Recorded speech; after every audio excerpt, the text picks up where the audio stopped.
All right, let's talk about one of the scariest things you can face in pediatric care, a child who just can't breathe. Over the next few minutes, we're going to build your confidence by breaking down the two big culprits, asthma and pneumonia. This is your life-saving guide so you know exactly what to do when every second counts. So picture it. A kid is gasping for air. Their parents are looking at you, terrified. All your training is there, but where do you even begin? Yeah, this isn't some textbook question. This is real. This is happening. So let's build those instincts you need to absolutely nail this, starting right now. Okay, in a moment like this, you've got to put on your detective hat. Seriously, the patient's body is just covered in clues. So what's the story here? Is it an asthma attack? Squeezing those airways shut? Or are we looking at pneumonia, where an infection is basically flooding the lungs?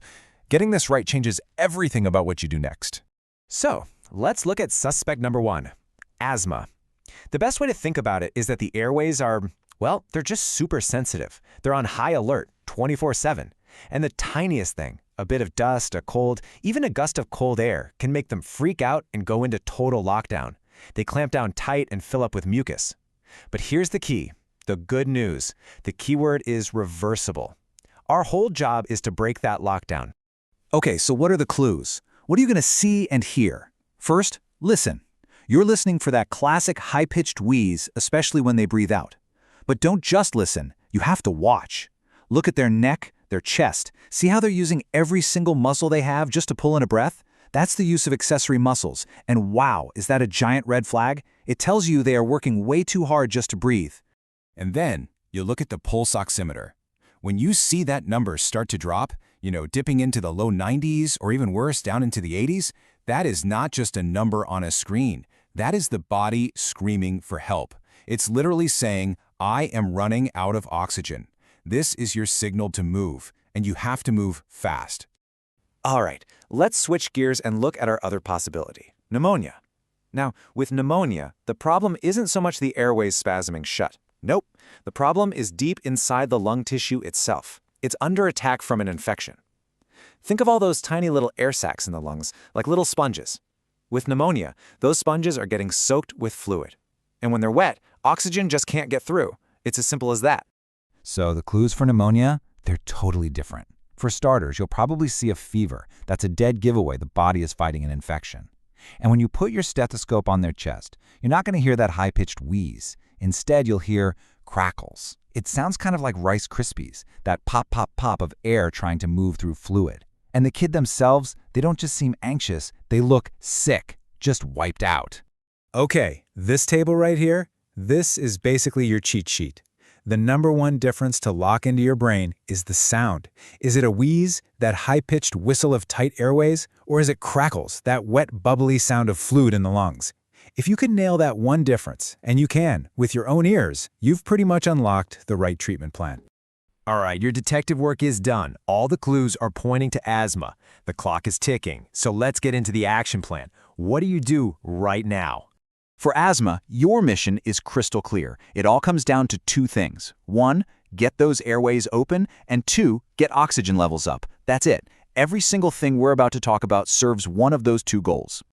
So here's the playbook. Step 1, we hit them with a fast-acting bronchodilator like albuterol. Think of this as the key that unlocks those clamped shut airways. Then, we follow up with corticosteroids to fight the inflammation. That's what's going to keep those airways from slamming shut again.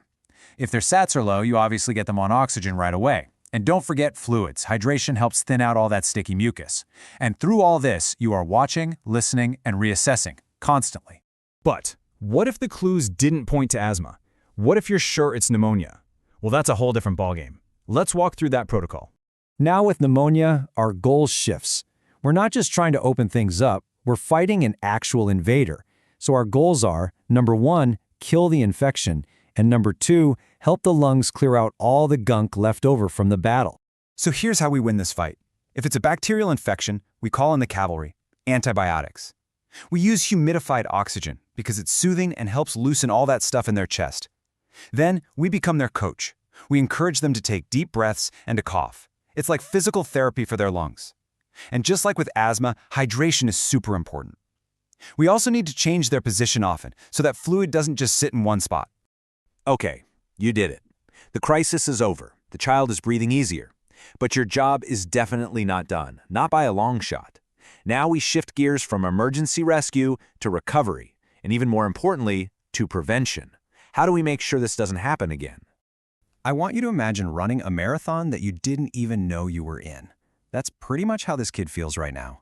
They are absolutely exhausted, so recovery is all about being gentle. We're talking small, frequent meals, pushing fluids constantly, and just giving them a quiet, calm environment so their little body has a chance to heal.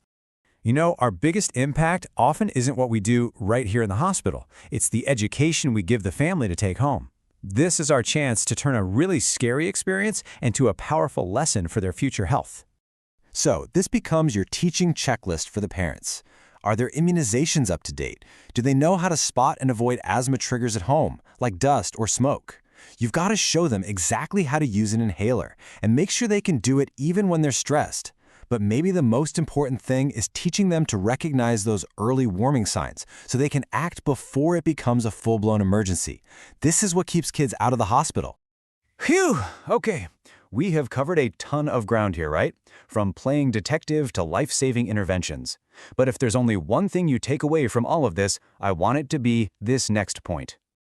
The way you recognize what's happening, how fast you act, how decisive you are, those are not just items on a skills checklist. No way. You are the firewall standing between a child in distress and complete respiratory failure. What you do in those first critical minutes, it's not just important, it is literally everything. So the next time you walk onto your unit, I want you to ask yourself this. What's the one sign you will never ignore again? Is it that super faint wheeze? Is it the slight pull in their neck muscles? The O2 sat that dips just 1 or 2 points? Pick one. Burn it to your brain. Let that be the trigger that makes you jump into action, because that's not just what makes you a good nurse, that's what makes you a lifesaver.